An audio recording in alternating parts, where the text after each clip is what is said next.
Hi, my name is Shweta Nayak. I'm a program manager with the Azure Cosmos DB engineering team, and this is part three of the series, Building a Node.js application with Azure Cosmos DB API for MongoDB. In this series, I go through how I built the different backend functionalities of a demo application called Cosmos Bookstore.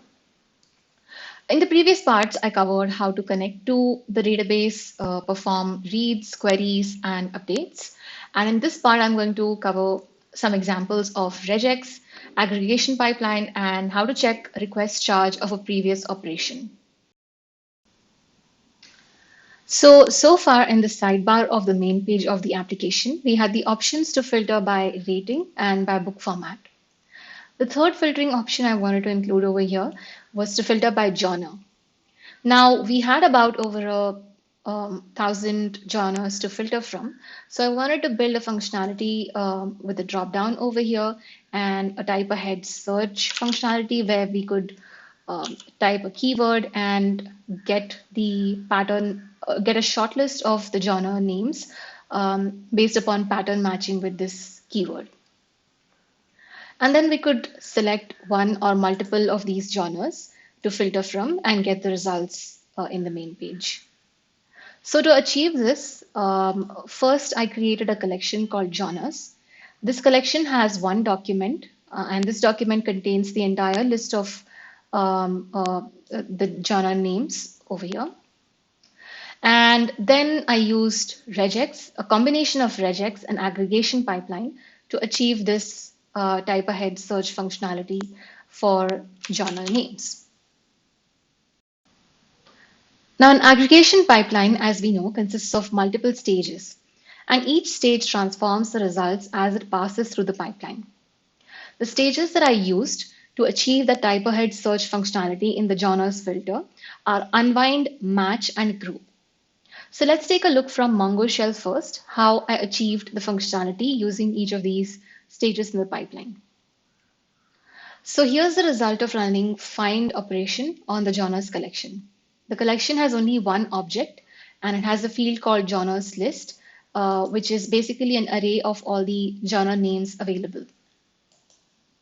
So the first stage I used in the aggregation pipeline is unwind. And this stage basically converts each of the items in the genre list array into a separate document, right? So here's the result that we are getting after running the unwind stage of the aggregation pipeline. As we can see, there's a separate object for each genre.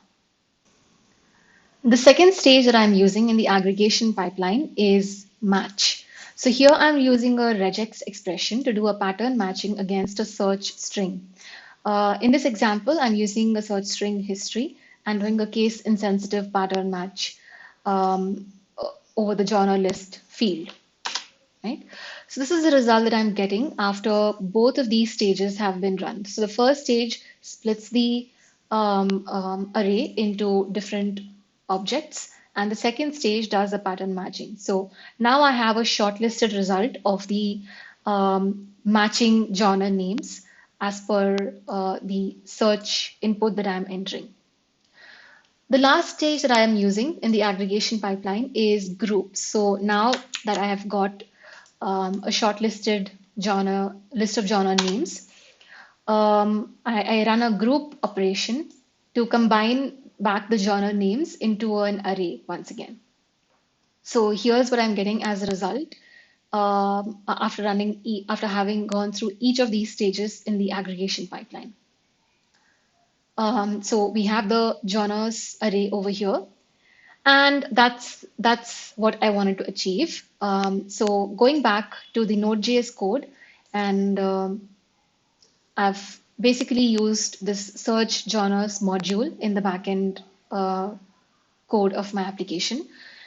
So this search genres module takes an input called search string, and the same aggregation pipeline that I just demonstrated using Shell, I've included over here in the Node.js code, and also included a corresponding express route. So what this says is that basically over the path/genres, I can run a get REST API query. It takes the search string from the input query parameters of the backend API operation. And this is what the backend API request looks like. So this is the query that I'm performing against my backend API. I have /journals as the backend API path with search string as the query parameter. And here's the result that I'm getting. The front end uses the same backend query. So as I keep typing, it keeps performing that aggregation pipeline and keeps getting me the regex pattern match results of this list of genres.